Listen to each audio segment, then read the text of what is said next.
So, tell me a bit about yourself. Like, when you get asked that question, what's the first thing we start talking about? We start talking about what we do for work. It's like when you go to a party and you get into a conversation with someone you never met before. Within 3 or 4 sentences, you're telling that person that you're an engineer. You're not an engineer. Yes, you might do an engineer's job for 8 hours to 10 hours a day, but that means that the majority of the day, majority of your life, you're not actually an engineer. So what actually makes you tick? Don't be afraid to tell people who you are and what makes you tick. I was reviewing some video resumes last week, and all of a sudden this girl on this video resume introduced her pet rat. Now, don't get me wrong, I'm not really into your most traditional pets like cats or dogs, let alone having Roland the Rat running around the place.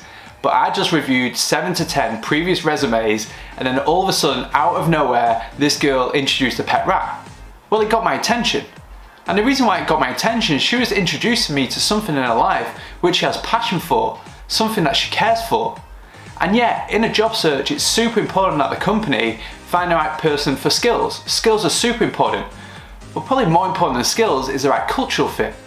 And the only way you know if you've got the right cultural fit is by letting the employer or the hiring manager know a bit about yourself. Who are you?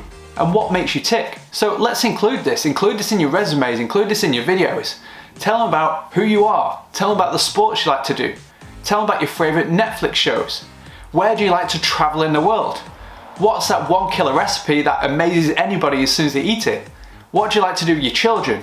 Hey, I don't care. Even introduce your pet rat. This stuff really matters because it gives you a chance to introduce who you are, your personality, and your passions to the hiring manager.